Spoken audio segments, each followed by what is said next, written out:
तो दोस्तों नोवेल की कहानी सन 1898 की है, जब इंग्लैंड में कुछ ग्रुप ऑफ फ्रेंड्स एक कमरे में बैठकर एक दूसरे को कुछ घोस्ट स्टोरी सुना रहे होते हैं। इन दोस्तों में से एक इंसान का नाम डगलस था और वो एक रियल घोस्ट स्टोरी सुनाने की इच्छा जाहिर करता है। इस सच्ची कहानी को एक औरत ने लिखा था जो कि डगलस की बहन की गवर्नेस रह चुकी थी और डगलस इस औरत से प्यार भी करता था, लेकिन अब ये औरत इस दुनिया में नहीं थी। अब आप में से जिन लोगों को गवर्नेस शब्द का अर्थ नहीं पता, उन्हें मैं बता दूं कि गवर्नेस वो होती है जो कि छोटे बच्चों का किसी प्राइवेट घर में ख्याल रखते हुए उन्हें पढ़ाती भी है। डगलस कहानी सुनाना शुरू करता है और यहाँ से कहानी हम गवर्नेस के पॉइंट ऑफ व्यू से जानेंगे। तो दोस्तों कुछ साल पहले गवर्नेस अपनी पहली जॉब के तलाश में थी जब उसकी मुलाकात एक इंसान से हुई जिसने अपनी भांजा और भांजी का ख्याल रखने का काम गवर्नेस को दिया। गवर्नेस को अपना काम ब्लाई मैनोर में करना था और यहाँ पहले काम करने वाली गवर्नेस की मृत्यु हो गई थी। जॉब देने वाले इंसान की शर्त ये थी कि अगर गवर्नेस को किसी भी प्रकार की कठिनाई आए तो गवर्नेस उसे कॉन्टैक्ट ना करे, बल्कि गवर्नेस अपनी प्रॉब्लम्स का सॉल्यूशन खुद निकाले। तो गवर्नेस फाइनली ब्लाई मैनोर पहुंचती है जहां उसकी मुलाकात एक 8 साल की बहुत ही खूबसूरत बच्ची से होती है जिसका नाम फ्लोरा था। ब्लाई मैनोर में एक हाउसकीपर भी थी जिसका नाम मिसेस ग्रोस था और फ्लोरा का 10 वर्षीय भाई माइल्स कुछ ही दिनों में अपने रेसिडेंशियल स्कूल से वापस समर हॉलीडे के लिए ब्लाई मैनोर आने वाला था। तो माइल्स के आने के ठीक एक दिन पहले गवर्नेस को माइल्स के हेडमास्टर की चिट्ठी आती है जिसमें वो माइल्स को समर हॉलीडे के बाद स्कूल वापस लाने से मना कर रहे थे। शायद माइल्स ने स्कूल में कुछ शैतानी करी होगी, लेकिन मिसेस ग्रोस का कहना था कि माइल्स एक बहुत ही सीधा साधा बच्चा है जो कि कभी भी इस तरह की शैतानी नहीं करेगा जिससे उसको स्कूल से निकाल दिया जाए। तो अगली सुबह माइल्स ब्लाई मैनोर आता है और वो भी अपनी बहन फ्लोरा की तरह एकदम मासूम और खूबसूरत बच्चा था। गवर्नेस दोनों बच्चों को काफ़ी पसंद करती है और सरप्राइजिंगली ये दोनों बच्चे अपनी पढ़ाई में भी काफ़ी अच्छे थे। अब चूंकि ये दोनों बच्चे इतने अच्छे थे, गवर्नेस का काम काफ़ी आसान हो गया था और वो ब्लाई मैनोर में एक सुकून की ज़िंदगी जी रही थी। तो एक दिन सुबह गवर्नेस इस ब्लाई मैनोर के टावर में किसी अनजान इंसान को देखती है जो कि लगातार उन्हें घूरे जा रहा था।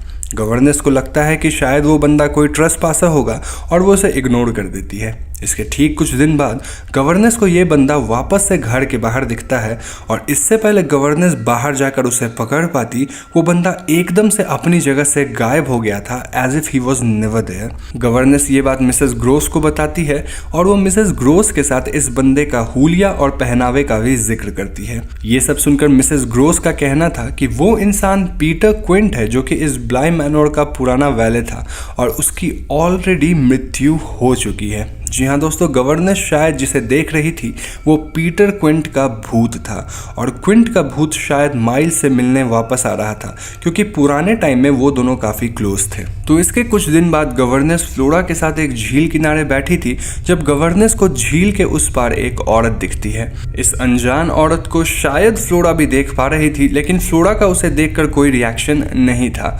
गवर्नेस फौरन ही ये बात मिसेस ग्रोस को बताती है और मिसेस ग्रोस का कहना था कि वो अनजान औरत इस ब्लाई मैनोर की पुरानी गवर्नेस है जिसका नाम मिस जेसल था और जेसल की भी मृत्यु कुछ ही दिनों पहले हो चुकी है। मिसेस ग्रोस का यह तक कहना था कि क्विंट और जेसल के बीच कुछ अवैध संबंध थे और शायद ये घोस्ट फ्लोरा और माइल्स से मिलने आ रहे हैं। इन सिचुएशंस को देखकर गवर्नेस वॉज कन्विंस्ड कि फ्लोरा और माइल्स इन घोस्ट्स के चंगुल में हैं। शायद यही वजह है कि माइल्स को स्कूल से निकाला गया होगा क्योंकि क्विंट के घोस्ट ने माइल्स से कुछ बुरा काम करवाया होगा, विच रिजल्टेड इन हिज एक्सपल्सन। ये सब सोचकर गवर्नेस अब बच्चों पे और भी कड़ी नज़र रखने लगी थी ताकि ये बच्चे घोस्ट से किसी भी तरह से कम्युनिकेट नहीं कर पाए।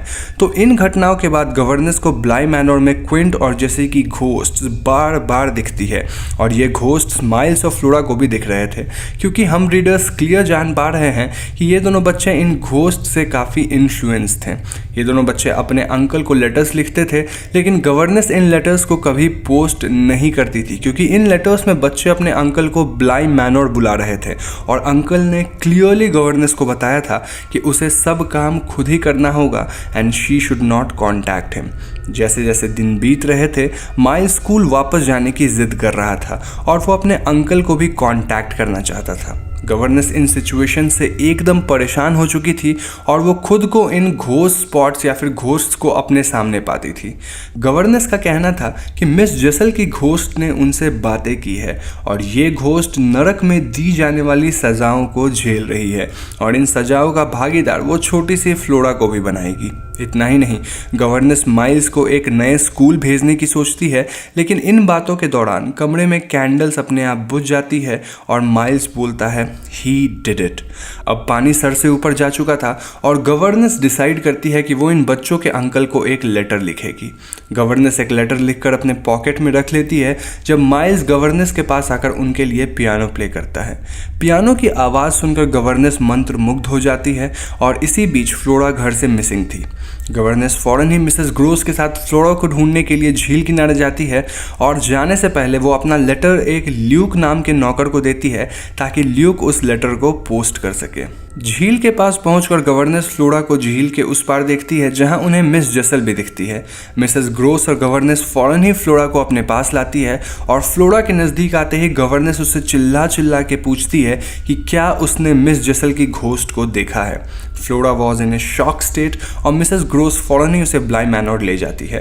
तो अगले दिन हम रीडर्स जान पाते हैं कि फ्लोरा को काफ़ी फीवर हो चुकी है और वो अब गवर्नेस को देखने से भी डरती है। मीनवाइल गवर्नेस का लेटर अंकल तक नहीं पहुंच पाया और गवर्नेस को ऐसा लगता है कि शायद माइल्स ने इस लेटर को छुपा दिया होगा।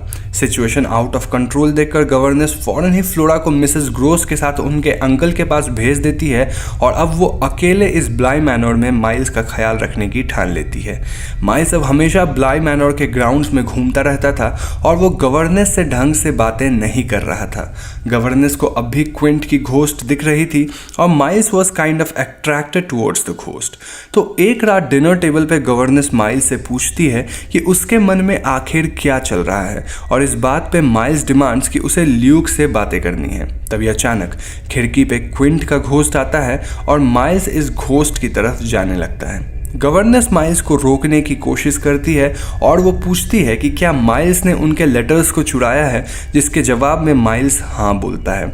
गवर्नेस माइल्स से ऐसा करने की वजह पूछती है और वो ये भी पूछती है कि आखिर माइल्स ने अपने स्कूल में ऐसा क्या किया था जिससे उसे स्कूल से निकाल दिया गया था। इस बात पे माइल्स का कहना था कि उसने अपने फ्रेंड्स को कुछ बोला था जो कि उसके फ्रेंड्स ने दूसरे लोगों को बताया एंड ऑब्वियसली ये कुछ असाधारण बात थी। गवर्नेस खिड़की पे खड़े क्विंट के घोस्ट पे चीखती है और माइल्स जोरों से चिल्लाता है Peter Quint you devil. Miles governance से पूछता है कि आखिर क्विंट कहाँ है और गवर्नेस माइल्स को अपनी बाहों में कसकर खिड़की की तरफ इशारा करती है। कुछ ही सेकेंड्स बाद गवर्नेस रियलाइजेस कि माइल्स के दिल की धड़कन बंद हो चुकी है और वो मर चुका है। नोवेल यहीं पे समाप्त हो जाती है। तो दोस्तों ये थी the turn off the screw novel की कहानी and I am pretty sure कि आप लोग इस कहानी को सुनकर कंफ्यूज्ड होंगे और आप ये भी सोच रहे होंगे कि कहानी काइंड ऑफ सिंपल है, बट ट्रस्ट मी फ्रेंड्स, इस कहानी में कई लेयर्स हैं और इस कहानी से हम दो एक्सप्लेनेशन निकाल सकते हैं। फर्स्ट एक्सप्लेनेशन ये कहता है कि ब्लाई मैनोर वॉज रियली पोजेस्ड और यहाँ के घोस्ट फ्लोरा और माइल्स को परेशान कर रहे थे। नोवेल की कहानी हम गवर्नेस के पॉइंट ऑफ व्यू से सुनते हैं विच मेक्स अस बिलीव कि ब्लाई मैनोर में इविल घोस्ट्स हैं और वो लोग इन बच्चों से कम्युनिकेट कर रहे थे। ये घोस्ट बच्चों को हार्म भी करते थे and since these ghost were old workers of the house, बच्चे इनकी तरफ अट्रैक्टेड भी थे।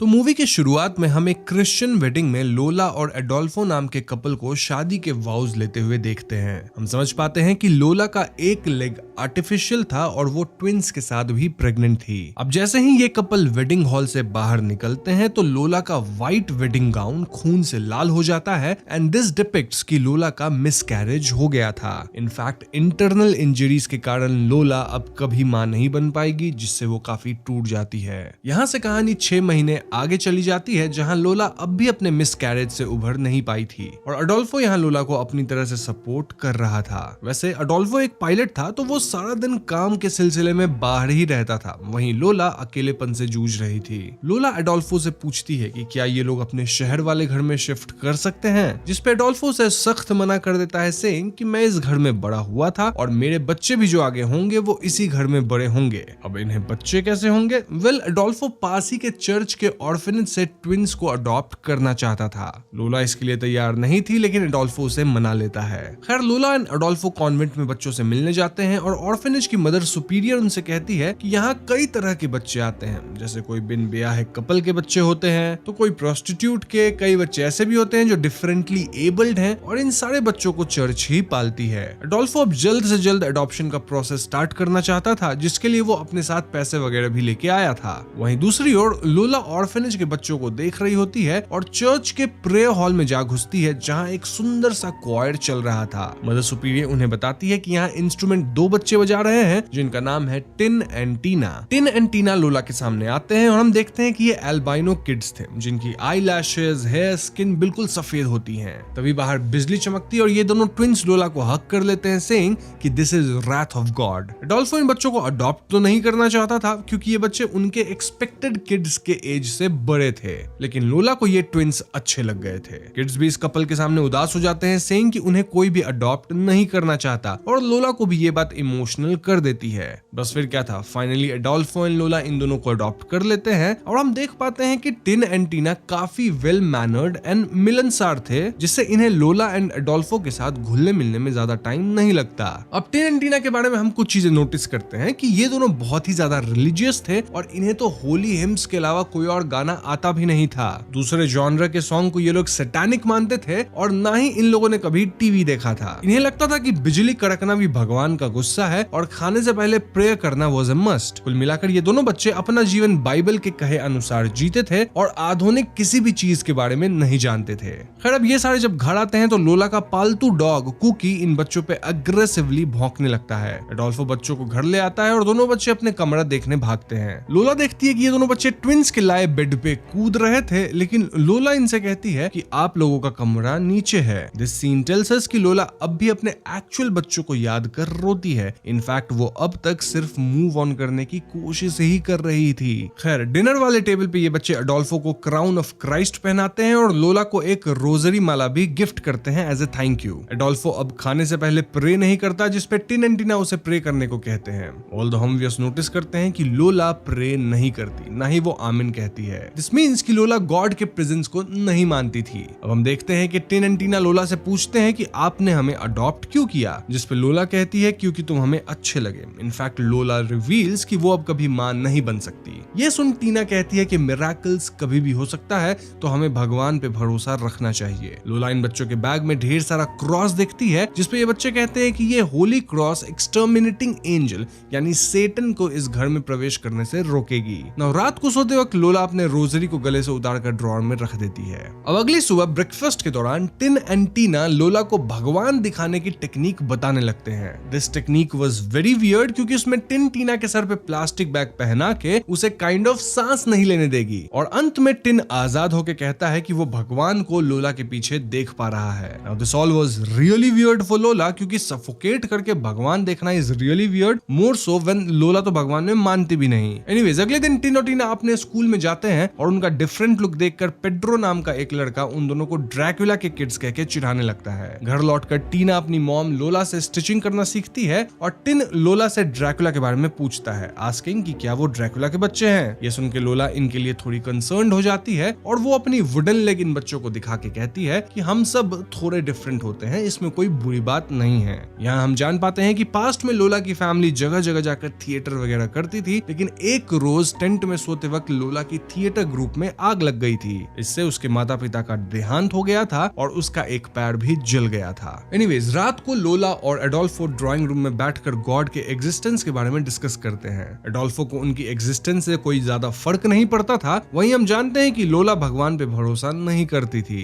एडोल्फो के साथ टाइम स्पेंड करने के बाद लोला बच्चों को देखने जाती है, जहां बच्चे लोला के साथ गेम्स खेल के बॉन्ड करने लगते हैं। तभी एकदम से बच्चे लाइट ऑफ करके लोला को सफोकेट करने लगते हैं, क्योंकि ऑफ कोर्स बच्चे चाह रहे थे कि लोला भी भगवान को देख ले। बच्चों के इस हरकत से लोला और एडोल्फो नाराज होते हैं। इनफैक्ट एडोल्फो तो बच्चों को पनिश करने की बात भी कहता है। यहाँ लोला पनिशमेंट के फेवर में नहीं थी, और इसी सब के दौरान लोला का डॉग कुकी अगेन इन बच्चों पे भौंकने लगता है, और अफरा तफरी में ये डॉग लोला को ही काइंड ऑफ काट लेता है, जिससे वो चोटिल हो जाती है। एनीवेज, अगली रात टीना अपने पेरेंट्स के बेडरूम में जाकर लोला की नींद की दवा ले आती है। देन वो इसे कुकी के खाने में मिलाकर उसे बेहोश कर देती है। इसके बाद ये दोनों बच्चे कुकी को हॉल में लाकर उसे बेरहमी इसे समाप्त करते हैं, देन बाइबल का वर्स पढ़ने लगते हैं, मानो किसी तरह का एग्जॉर्सिज्म हो रहा हो। इस सीन को देखकर ऐसा प्रतीत हो रहा था मानो टिन एंड टीना को ये सब करके अच्छा लग रहा है, और ऐसे भयावह सिनारियों में भी दोनों डर नहीं रहे थे। अब अगली सुबह जब एडोल्फो एंड लोला को इस बारे में पता लगता है तो दोनों एकदम शॉक में थे। इनफैक्ट लोला तो रोने लग जाती है। ये देख बच्चों को अब समझ आ गया था कि उन्होंने एक बड़ी गलती कर दी है, तो वो अपने माँ पापा से माफी मांगने लगते हैं। उनका कहना था कि क्योंकि कुकी ने पिछले दिन लोला को काट लिया था,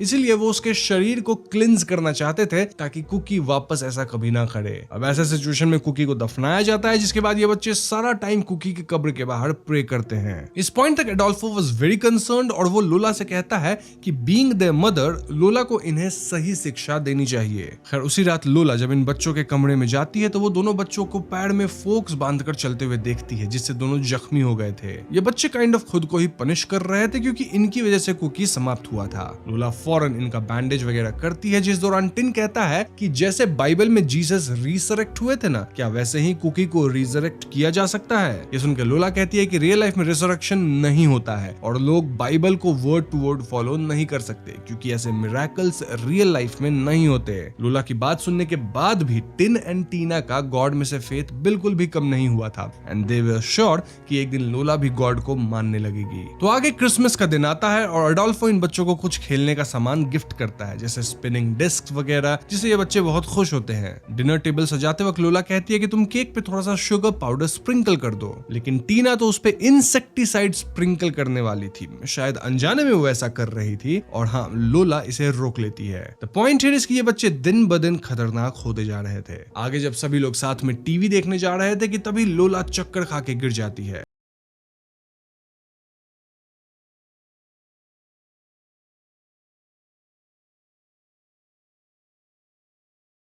फोकलोर में इविल सेंटा को क्रैम्पस के नाम से जाना जाता है, जिसके दो बड़े बड़े सींग हैं।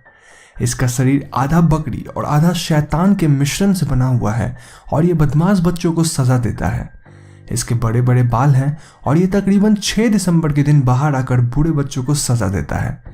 नॉर्स माइथोलॉजी के मुताबिक क्रैम्पस एक शैतान का बेटा है जिसका नाम हेल है।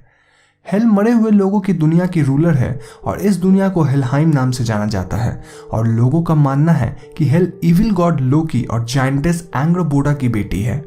अगर हम क्रैम्पस की बात करें तो वो अपने साथ एक बड़ी जंजीर लेकर घूमता है और उसके पास छड़ी भी होती है। इस छड़ी की मदद से वो बूढ़े बच्चों को मारता है और जंजीर की मदद से वो उन्हें बांधकर अपनी गुफा की तरफ ले जाता है। ये जंजीर साफ दर्शाती है कि क्रैम्पस एक शैतान है और ये सांता क्लॉज के बिल्कुल विपरीत काम करता है। जर्मनी, ऑस्ट्रिया, हंगरी और यूएस जैसे देशों में क्रैम्पस की लोकप्रियता काफी बढ़ती जा रही है और 6 दिसंबर को लोग क्रैम्पस नाइट मनाते हैं। इस इवेंट पे बड़े लोग क्रैम्पस की कॉस्ट्यूम पहनकर बच्चों को डराते हैं। वो अक्सर नशे की हालत में बच्चों के पीछे दौड़ते हैं और सड़क पर दिख रहे किसी भी इंसान को डराने की कोशिश करते हैं। कई जगहों पर लोग इस दिन बच्चों को पीटते हैं अगर उनका बर्ताव गलत हो। ये इवेंट इतना प्रचलित हुआ कि कई देशों में लोग अब इस कल्चर को फॉलो करते हैं और क्रैम्पस के कॉस्ट्यूम्स बहुत ही महंगे दामों में बिकती है। क्रैम्पस सांता क्लॉज का दुश्मन है और कई फोकलोर में इन दोनों की लड़ाई को भी दर्शाया गया है। अगर हम क्रैम्पस के ओरिजिन की बात करें तो ये क्रिश्चियनिटी धर्म की स्थापना के पहले की फोकलोर में भी था। ये सबसे पहले जर्मनी में 11वीं शताब्दी में प्रचलित हुआ था। इसे हॉर्न्ड इविल गॉड भी कहते हैं और ये शैतानी शक्ति के अलावा विचक्राफ्ट में भी माहिर है। 17वीं शताब्दी से इसकी सेलिब्रेशन क्रिसमस से पहले 6 दिसंबर को होने लगी और कई लोगों का ये तक मानना है कि जो लोग भी इसकी पूजा करते हैं वो शैतान के पुजारी हैं और भगवान के खिलाफ हैं। आज भी अगर आप यूरोपियन या फिर अमेरिकन महाद्वीप में जाएंगे तो आपको ऐसे कई लोग मिल जाएंगे जो कि ना सिर्फ क्रैम्पस डे को मनाते हैं बल्कि वो क्रैम्पस की पूजा भी करते हैं।